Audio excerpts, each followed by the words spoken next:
Speaking of melanin is a special capacity. Actually, melanin is in everything. Melanin is in Europeans and Chinese and various other people as well. However, the people with the most melanin on earth is the people in this room. As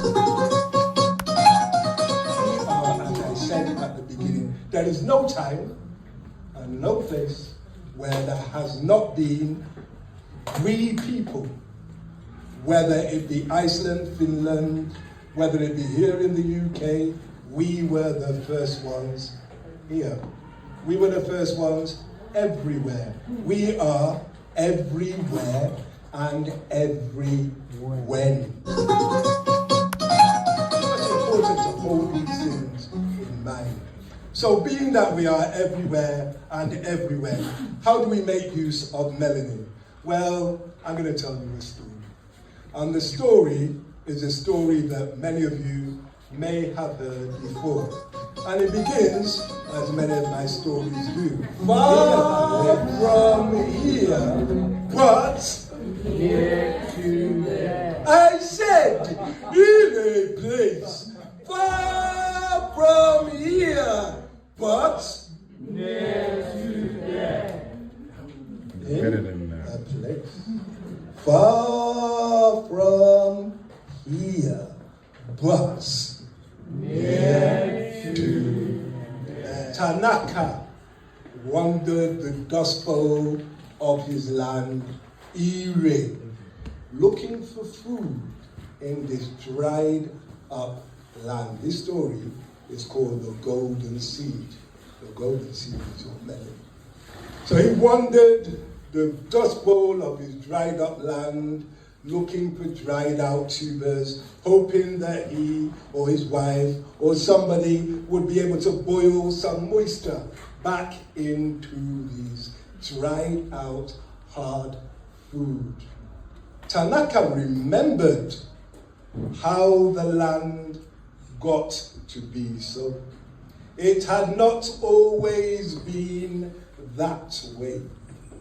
You see, decades before, the people of Ire, uniformly called the evil ones, had come over the sea in an attempt to take over their land and their bodies. 3 times they came. The first 2 times they were repelled because the people of Ire were peerless warriors and sent them back into the sea from whence they came.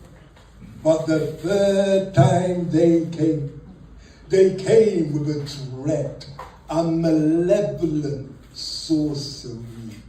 And Tanaka still remembered the head sorcerer as he pointed in the sky, pointing at a dark, roiling cloud that came towards Ire and said, "Behold your end. If we cannot have your bodies to work in our mines, then you shall not have your strength either. If we cannot have your land, neither shall you. Behold despair," he said, and then said, "Behold the dirt fume."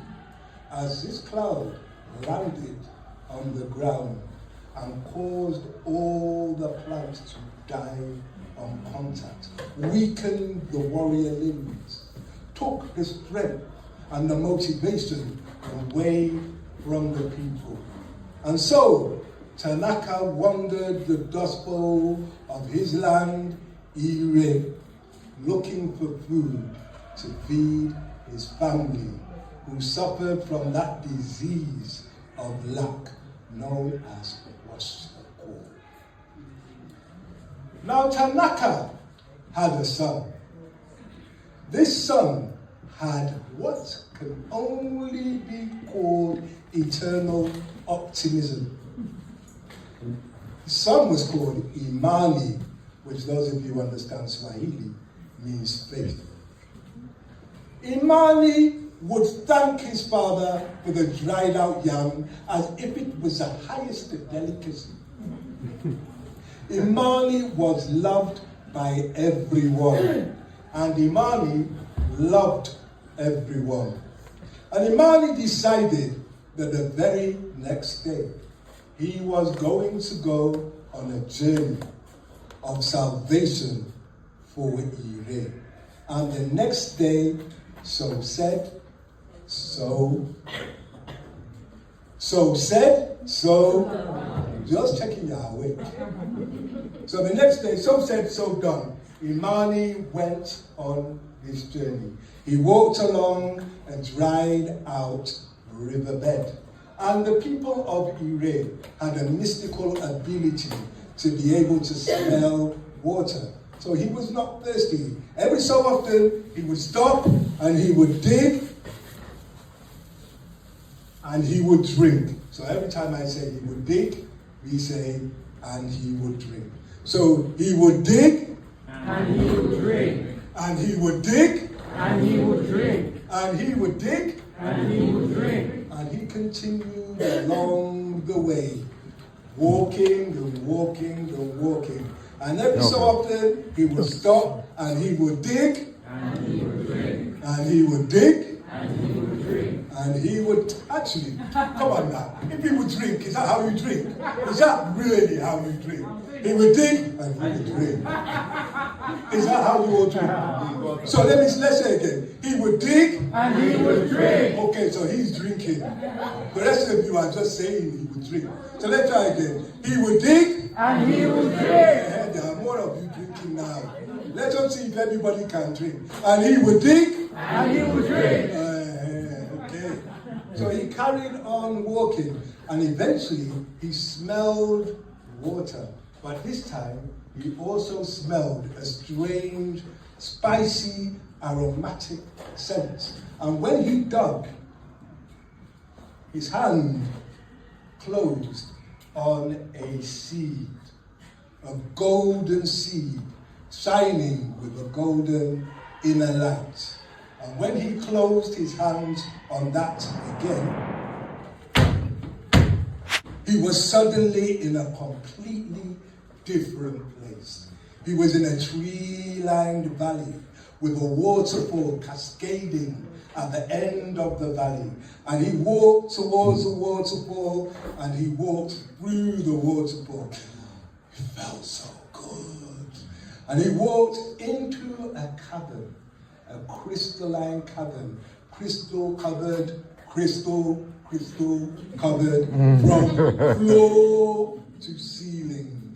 And in the middle of this circular cavern was a raised dais. And upon this raised dais, a dark, ebony black man was materializing, levitating above this raised dais.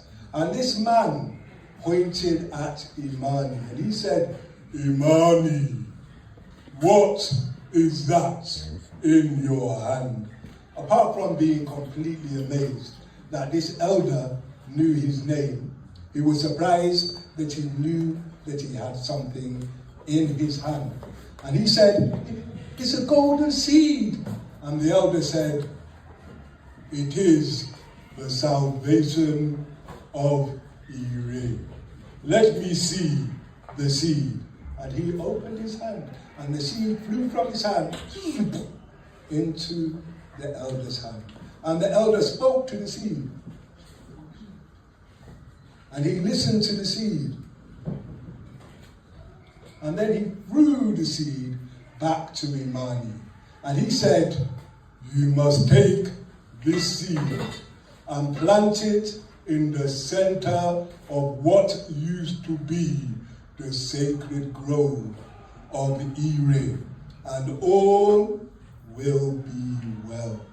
But I must warn you that the person that gave the spell of the perfume to the head sorcerer of those that you call the evil ones was my twin brother, who is unlike me in all ways, except where I cleave to benevolence, he cleaves to malevolence.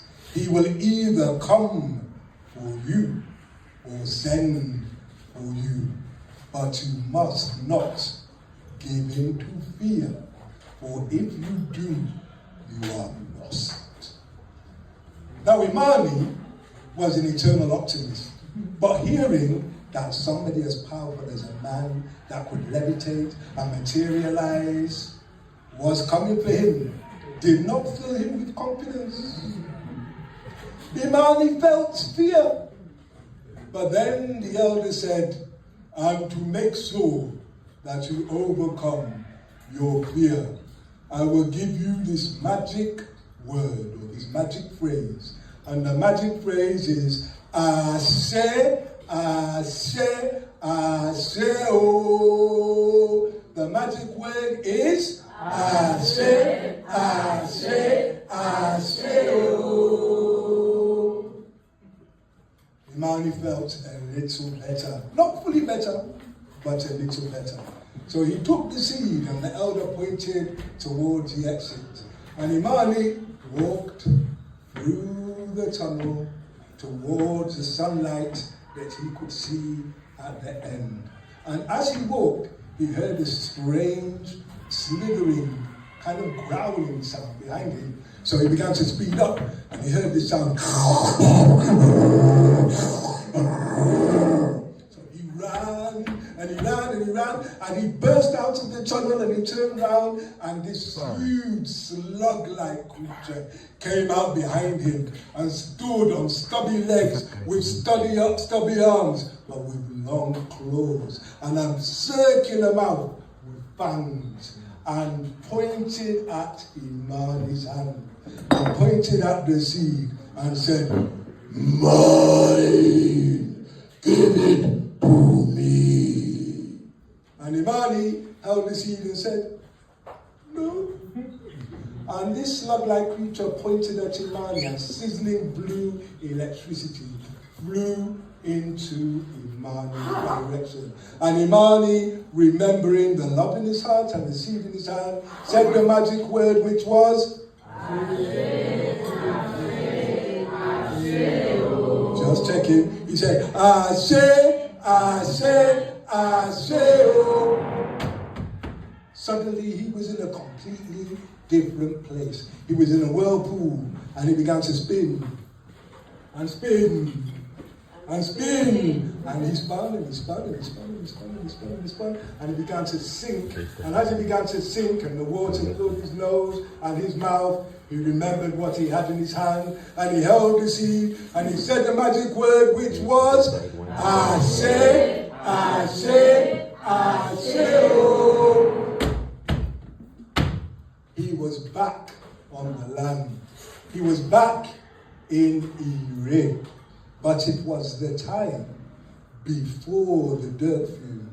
So the fields were filled with wheat and grains and grass and trees and rivers filled with sweet waters. And then he saw on the horizon the dirt fume coming towards him. Now, every single child in Ire had grown up with stories of the horror of the dirt fume and of what happened when the dirt fume landed. So when Imani saw the dirt fume, his heart was filled with dread, and he turned round and he began to run. But within the cloud were these small imp-like creatures with sharp knives and sharp teeth, looking at Imani and laughing and giggling.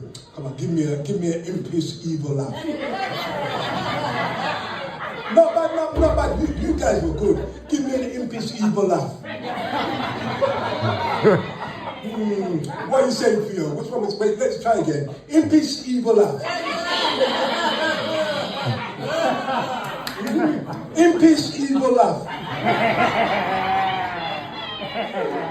That's exactly how they were laughing. Exactly like that. And they dived towards Imani, and they began to rend his flesh with their knives and their sharp teeth. And Imani screamed, "Ah! Ah! Ah! Ah! Ah! Ah!" And just as he was about to give in and give up, he remembered the love for his people. He remembered the love in his heart. He closed his hand on the sea and he said the magic word, which was Ashe, Ashe, Ashe.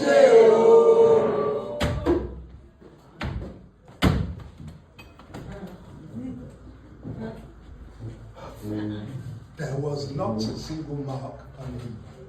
He was back in Ire during his own time. And he heard the sound of his father calling him, "Imani, Imani, where have you been?" And Imani said, Father, look what I have in my hand." And he showed him the golden seed. And he said, "This seed is the salvation of Ire. All we need to do is plant this seed in the center of what used to be the sacred grove, and all of our problems will end."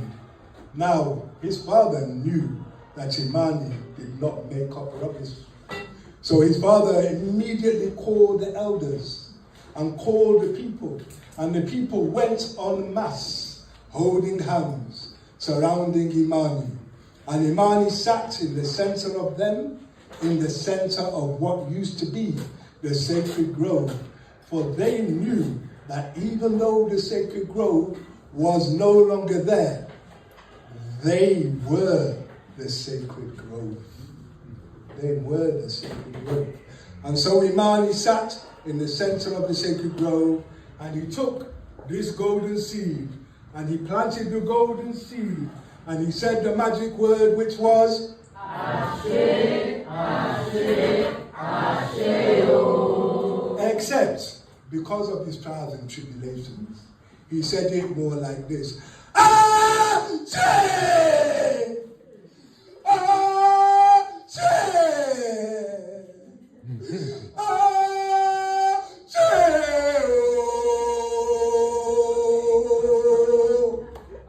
And as he said that, dark, oily excrescence rose from the ground. And within this dark, oily cloud, there was a lank, cadaverous figure, alike to the elder that had materialized in the cavern. And this figure pointed at Imani, and a strong, fresh breeze blew, and it blew away the cloud, and all that was left was a lingering sound of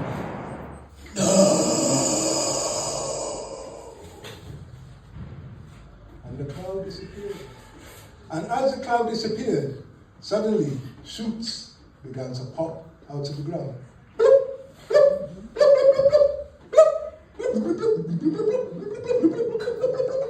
Everywhere, as far as the eyes could see, the plants began to grow back. They grew from shoots into fruits quickly. The rivers were filled once again with sweet waters. The warriors got back their strength. And the warriors were not only males, just in case you have in your mind men. The warriors got their strength back. And when everybody looked around and they saw the Ire that the elders remembered recreated in the present time by the youth Imani, they bowed to Imani. And they say, even to this day, that Imani was the salvation of Ire. And that's the meaning of his name. Faith, when united with love and self-knowledge, is a transformative force. The end.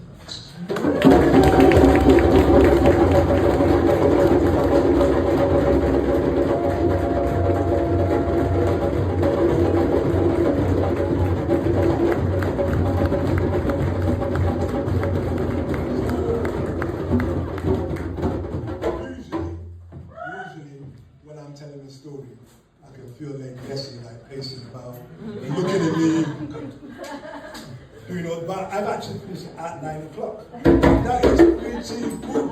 That's incredible. It's never happened before. So all I will say is that in this story, the metaphor of the golden seed is about our melanin. And it's about self-knowledge. It's about understanding that the GRIOT always says, I don't really want to hear about all the things that are wrong with us. Because the more we focus on all the things that are wrong with us, the more we recreate the things that are wrong with us. So it's important, it's incumbent upon those of us that know, those of us that have self-knowledge, to actually create the world of our longing, to create the world of our fond heart's desire. That's what we need to focus on. Otherwise, we'll create more of the same, and these children will be saying in 20 years' time, black people, and you can't trust black people, and crap in the barrel mentality, and all of that. So we don't want that. We want to talk about the greatness that we had and the greatness that we have. We want to talk about the fact that there is nothing that we cannot achieve if we believe and if we do the work. Not just believe, Not just, what do we want? Freedom. 20 years later. What do we want? Freedom. No. We have to do the work. But we must have vision. And we must share that vision. We must be courageous. Courage, cure is heart. We must operate from our hearts, but with our minds. Don't give our hearts away to foolishness. Don't give our hearts away to people that like to eat hearts. We give our hearts to those who have heart, and who will work with us to make sure that our heart has an impact. Ashe, ashe, ashe.